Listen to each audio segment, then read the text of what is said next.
Hey everybody, it's PJ from Wisconsin Air Gunners. Maverick and I are sitting here on the couch today. We have an opportunity to talk to you for a second time about the Diana XR200. Mine's in 30 caliber. It was sent to me by Diana, and I appreciate the opportunity to bring this information to you. Now, I've done one video already on the XR200, more of a box to bench, and this video goes considerably further in depth. I've had the gun in my possession for about 6 months now, which has given me an opportunity not just to shoot paper targets, but also have it on the bench for some pest control operations around the house. And we're going to bring both of those to you in this video. So starting out, what we're going to do is head over onto the bench, and I'm going to shoot a Benchrest competition card. If you're not familiar with either extreme Benchrest or 100-yard Benchrest, my range is limited at 91 yards. So I'm going to give you the 91-yard version of a complete Benchrest card. So you'll see me shooting sighters and then going up and hitting the 25 targets, and then we'll go down and score. I'll tell you, I was really impressed with the rifle's performance, and what I had mounted for that day's testing was a 2:16. This is the Element Optics Helix HD, which has kind of a BDC reticle. You have, rather than mil dots or MOA hashes, you have some I don't want to say pre-programmed lines, but they're etched lines that you can tune based on magnification, because it's a second focal plane scope, to match ballistic drops for different rounds. It was made for the powder burner side of the firearms industry, or whatever you want to call it, but it has application not just in air guns, but also if you check out up north, air gunner Chris Turek has used one of these and tuned the reticle to, I think it's a Raven crossbow. Pretty cool application of a really clear scope. Anyway, it's only 2:16, not ideal for 100-yard Benchrest, or in my case, 91-yard Benchrest. So I think when you take that into consideration, the shooting I did was pretty good. The scope is definitely clear enough for that, but usually I like 20, 25, or maybe even 30 power when I'm on the bench doing that kind of shooting.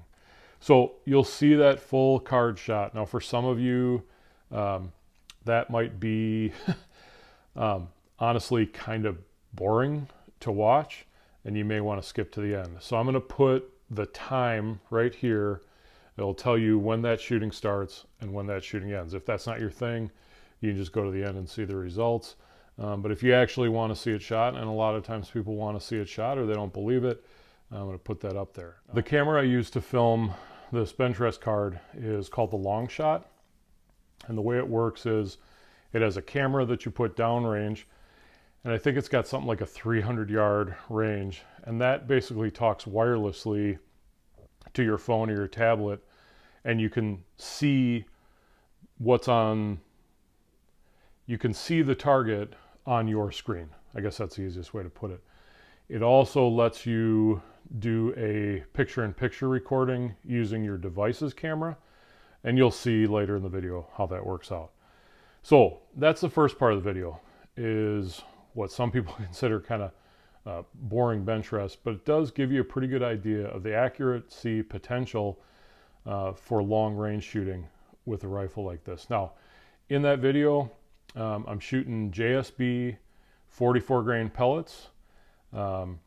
This rifle has been remarkable in its consistency on the chronograph. It's pushing about 50 foot-pounds in the low 700s, and when I have done a chronograph string, and it doesn't matter when I'm doing it or what temperature or conditions I was doing it in, this thing is shooting at, like, if I do a 10-shot string, it will be, I don't know what the standard deviation is. I can't remember. But it's like either 715 or 716. It never varies more than that. The way they've got this regulated, it is a very precise instrument, and that's really impressive to me. So it's very consistent. Now, I want to address, and this is part of the video, guys, I want to address what some people have said in the comments, and that is that it is not powerful enough for a 30 caliber. I would like to counter that. And I would like to counter that by saying it's really consistent and accurate. I mean, first of all, it's a great field gun, right? You've got this kind of polymer, I mean, green, it like begs you to take it hunting. You've got rubberized grip on the forend and on the actual pistol grip.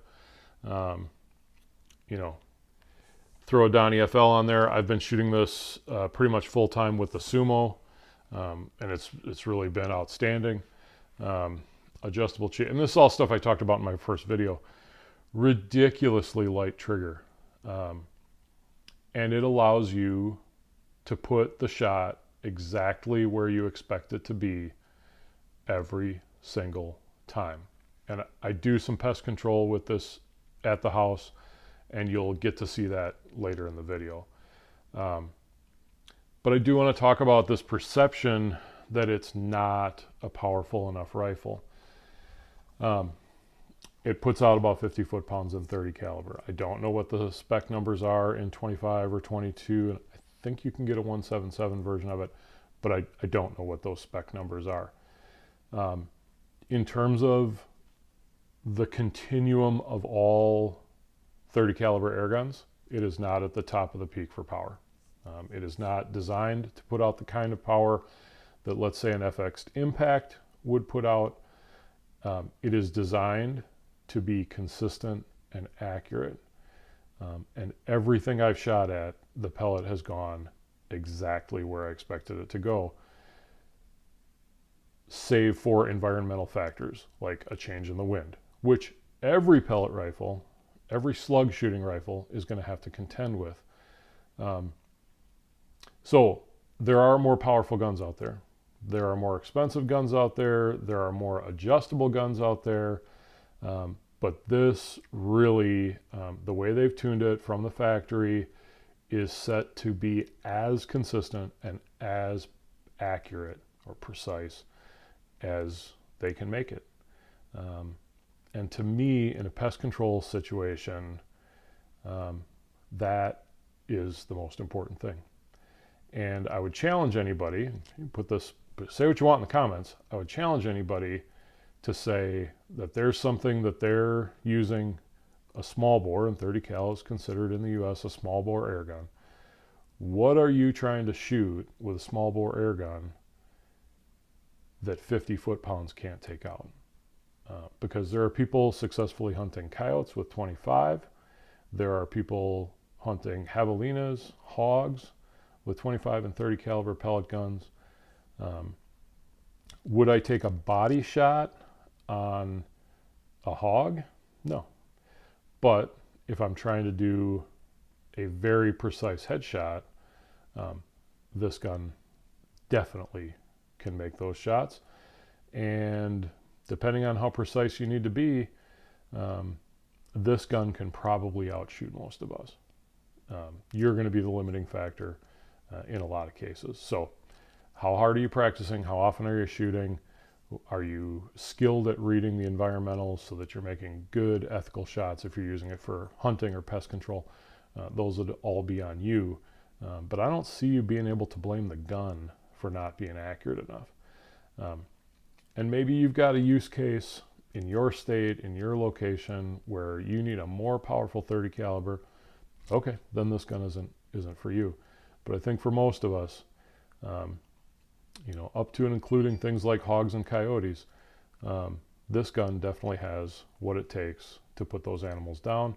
I don't have hogs to shoot at, and I didn't have the opportunity to get this out on a coyote hunt, but you will see later some reasonably medium-sized pest animals. that are going to get they're going to get taken out. And that's the last half of the video. So if that's not your thing, if you're purely a target shooter and you don't care to see any hunting content, there'll be a pretty obvious transition where that starts up, and you might want to shut off the video at that point. So information's out there, use it as you see fit. All right, I have a Benchrest target, brand new, clean, at 91 yards. Got the Diana XR200 cal ready to go. I've got a 2:16 helix, and I think I have it dialed for this distance. So I'm just going to have to work the windage. Elevation should be pretty good. I'm using a new camera system. It's the long shot, and basically it's wirelessly sending a target feed back here and then recording me picture in picture. So let's see what we can do here.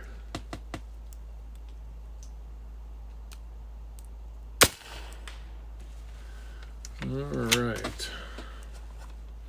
So that hit a little bit high on the sighter. And hard to tell for sure whether that's the wind playing with us or had the windage right.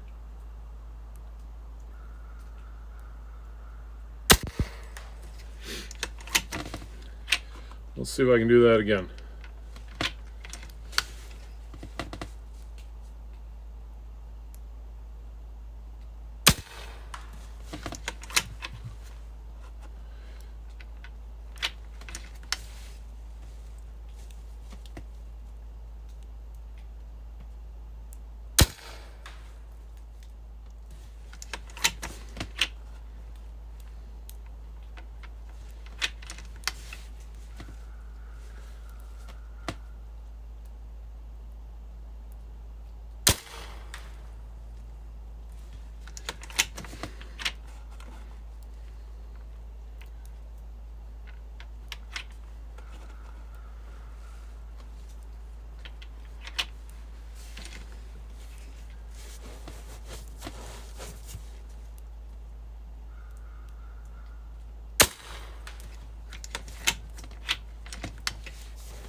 No complaints about that run.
Oh, the wind absolutely died on that one. It had been building.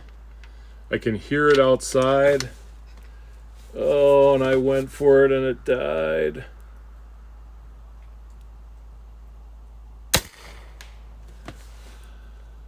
Oh, it's all of a sudden getting squirrely.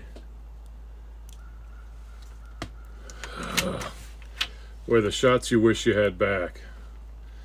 That was absolutely a wind read. So we'll go back to the sighter. We're in the third column now.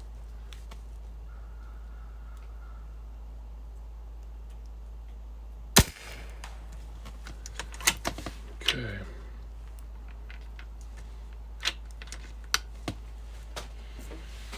Actually, we're gonna put some air in it before we go into the third here.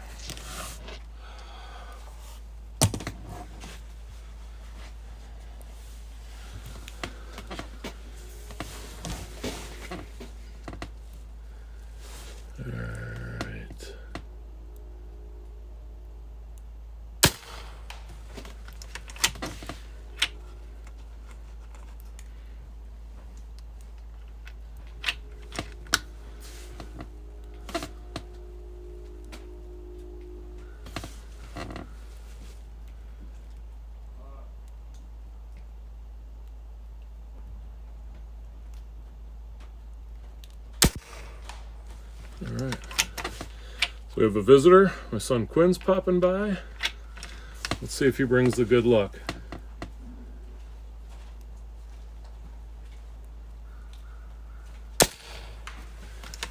Not on the wind on that one. It died again.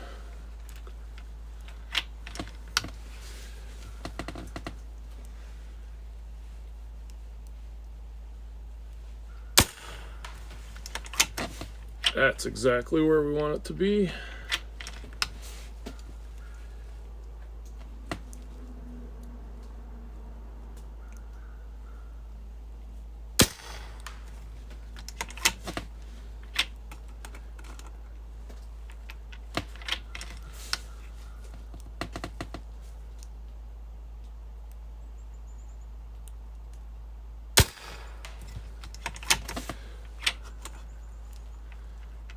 Oh, now it's pulling away from us. Let's go back and take another sighter on that.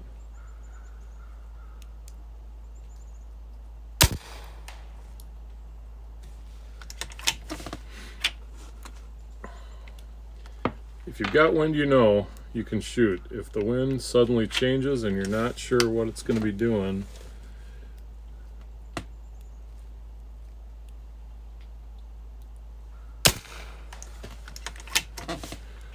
okay, just hold that wind, please.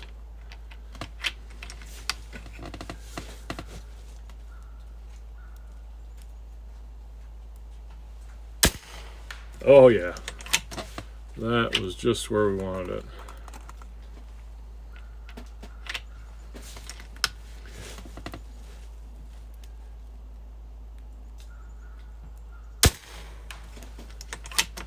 That one went a little bit low.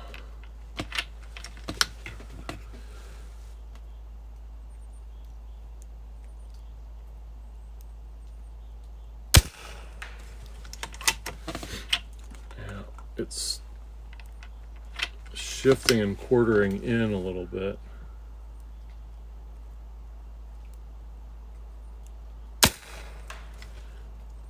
That was right on the money.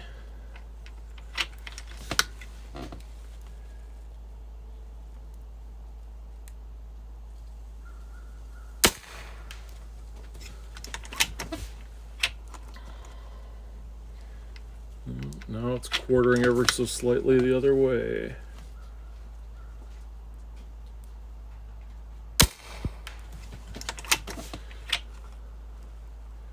But as long as it holds, I kind of know what it's doing.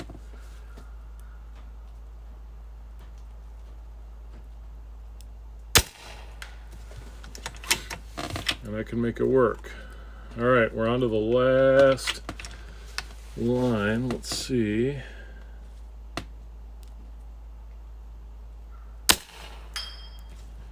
Hit the steel behind the target.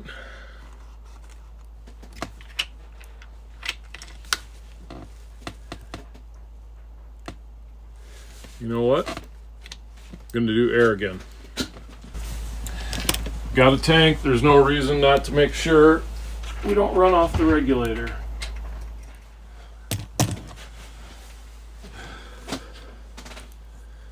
All right. So back to the sighters.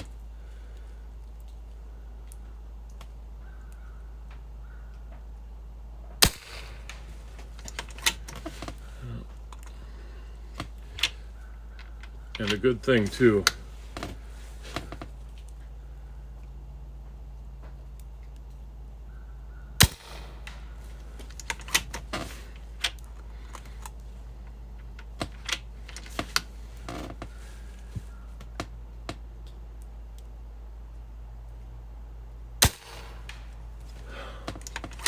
Wind absolutely died on that one. It is absolutely dead on when there's no wind, but shooting at a relatively low speed, so there's plenty of time for that wind to push. And we just have to sort out where she is. I think I can work with that.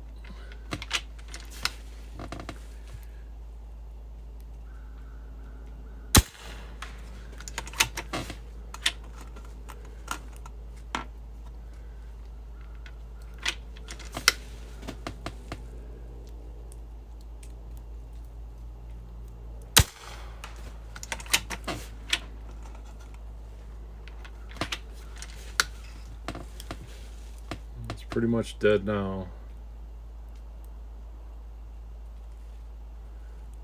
Picking up slightly.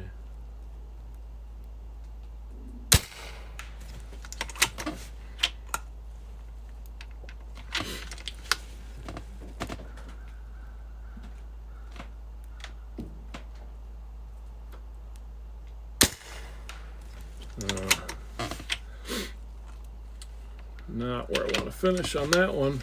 Let me take one more cider here.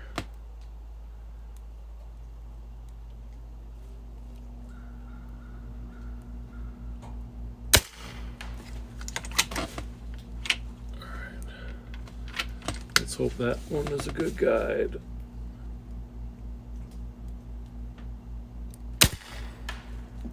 Oh, just where you want to finish. I think that's a 10.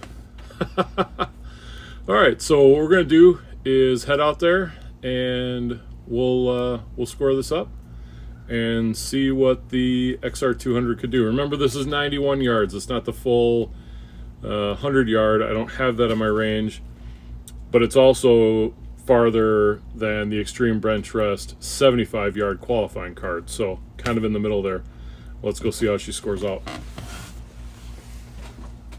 So here we are in the backyard range, and we are gonna walk out there 91 yards from the bench so that we can score the card we just shot with the Diana, and I'll meet you out there. So I'm kind of excited. I think it's a pretty good card. We'll walk through, give it a score. I'll try not to fall down. It's pretty icy, but the only problem with the wind is it was coming at us, and sometimes when it gets a little switchy coming through the woods, that can give you elevation issues that you wouldn't otherwise have with a straight up crosswind. But we'll see. We're almost there. I'm trying not to give you motion sickness. You can see the new camera system there, the long shot. You will have seen it in action already. So far, seems to be performing pretty well. So if you've never seen how Benchrest is scored, basically a scorer will put a plug that is whatever the size, caliber that the event is being scored with. So I'm scoring today with a 30 caliber pellet. It is possible to score with other sizes, but this kind of equalizes the playing field because that plug is going to go to the center of the hit, and let's say you're shooting 22, you're effectively going to get the size of the 30 caliber. So in this case, we have not broken into the 10 ring, so that's going to score as a 9. When we look here and the plug goes in, that has encroached into the 7, so it's going to score, having broken the line, as a 7. So I've gone down the card. We've got 9, 7, 9, 8, 10, 8, 10, 8, choke, 4, 10, 9, 8, 8, 9, 8, 9, that's a 10x, 9, 9, 8, 9, 9, 6, 7, 8. And through the magic of maths and a calculator, I will give you that score in just a moment.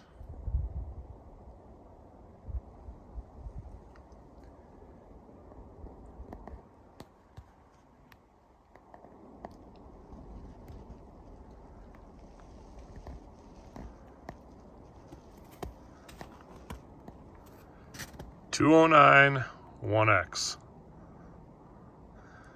Not too bad. Not bad at all. Like I said, 91 yards. Boy, if I could have brought that 4 in a little bit, but sometimes the wind changes on you, and that's what happens. You got to play the wind.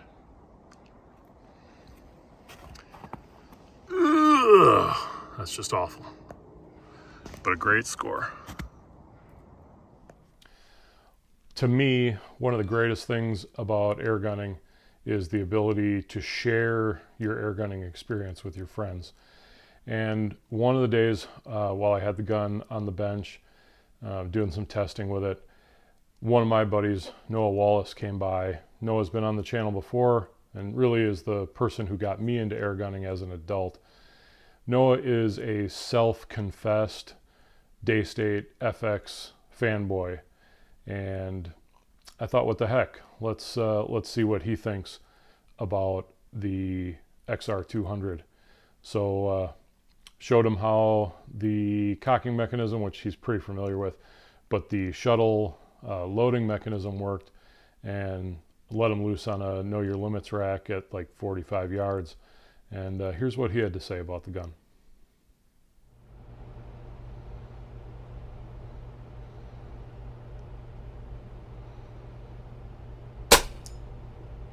Wow, man, I just cut that twig at 45.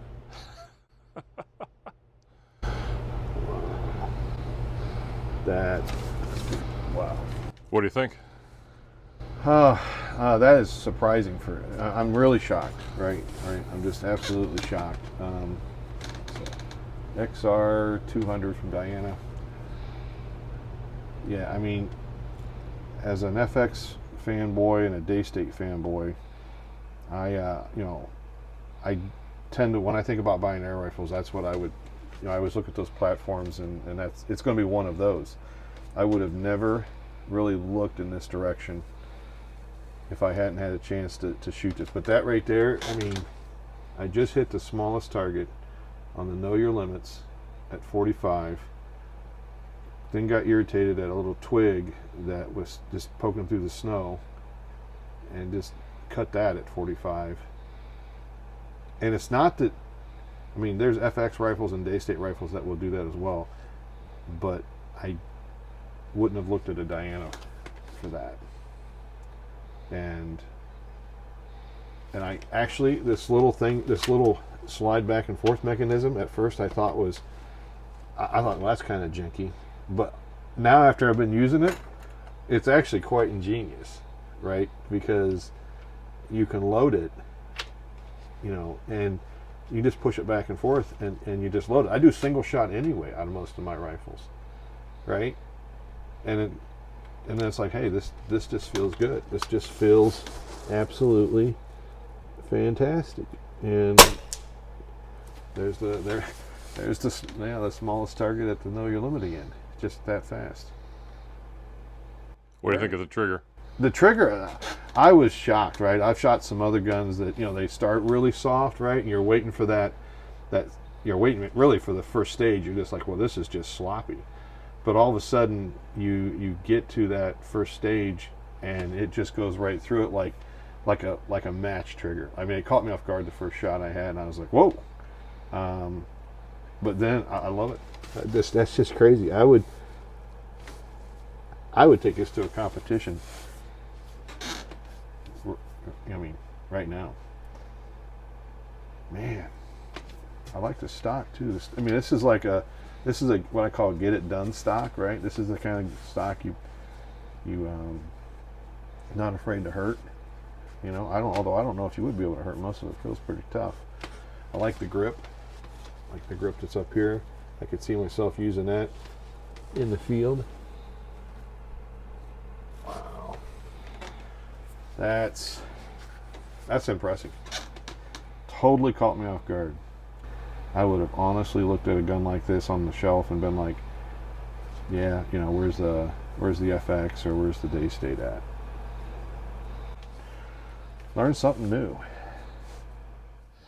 Noah loves his Daystates and his FXs, and I always like putting something in his hand where it surprises him a little bit.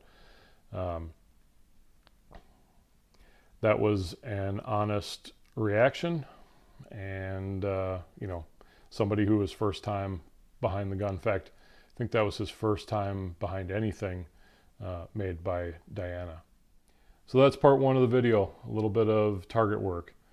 Well, let's talk about part two of this, which is really the second part of my series on the Diana XR200. And the second part involves some pest control, or some people would call hunting.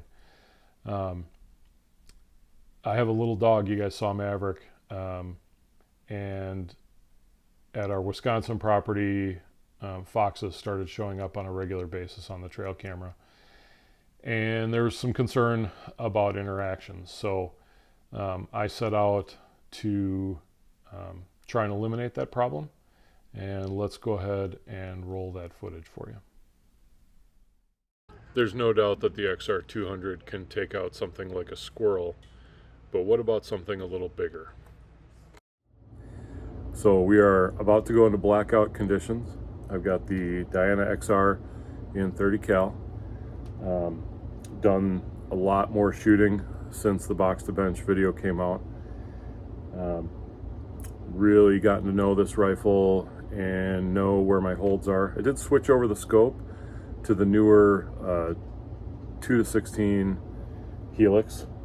It's a little bit lighter up top, which gives the rifle a little bit better balance. It's also better because I'm running the PARD night vision on it. So last couple of nights, my trail camera, I've had a fox come through. They're not welcome on the property. I have a little dog, and there's concerns about letting him out in the middle of the night and there being an interaction. So the fox has to go. So we're gonna have a sit, and we've got an Icotech 300 plus game caller out there. We're gonna run some cottontail distress vocalizations, and we'll see if that fox comes in for a visit. Stay tuned. On that particular night, we did not have the fox come through, but we did have one other visitor.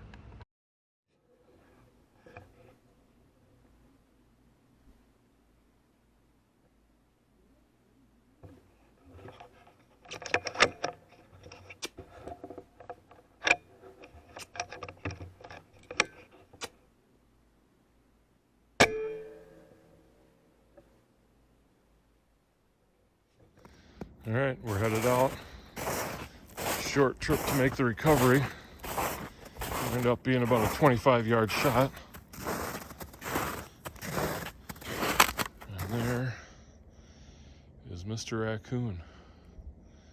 Pretty good size one. And that is with the Diana 30 cal, the XR200. I would have much preferred a head-on or profile shot, but as you can see from this replay, this raccoon wasn't having any part of that. It is interesting how the reflection of the IR light through the PARD makes the pellet look like a tracer. Even though the animal didn't present a perfect opportunity to take a shot, the Diana had more than enough power to humanely and immediately put the animal down.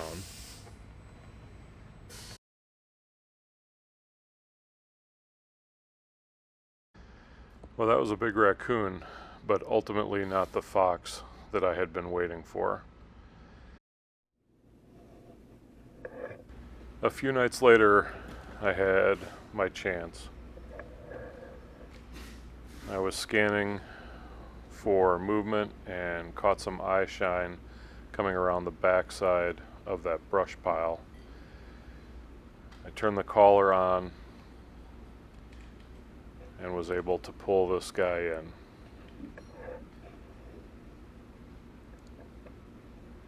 He got close to the collar and then didn't like the movement and was about to go.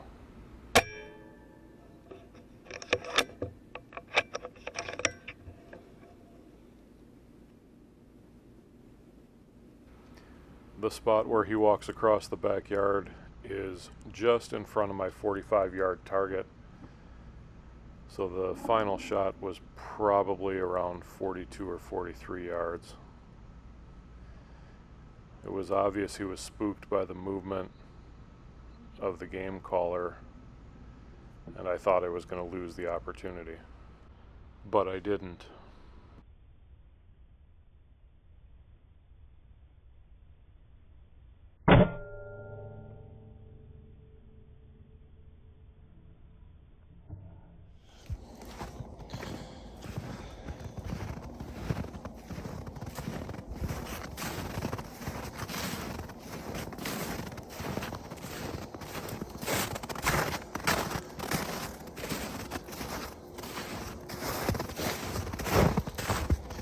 We are headed out because we just put down a fox at about 40 or 45 yards with the Diana XR200.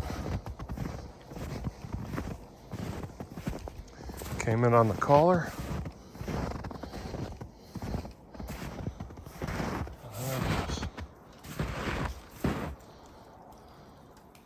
Wow, what a shot. Man, he was about to go. I knew I had that one opportunity, and I took it.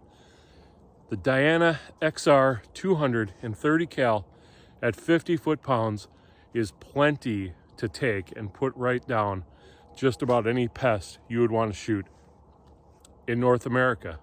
I mean, just look at this.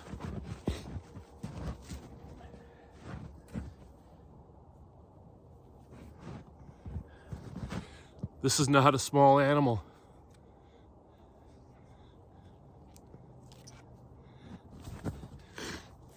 One shot from the Diana, no problem at all. Something to think about, guys. Accuracy and shot placement or power? I'll take accuracy and shot placement every day. Thanks for Diana for sending the XR200 over so we could get it on the bench and out in the field for a real test. Until the next video, everybody, shoot safe, shoot straight, and we'll see you around.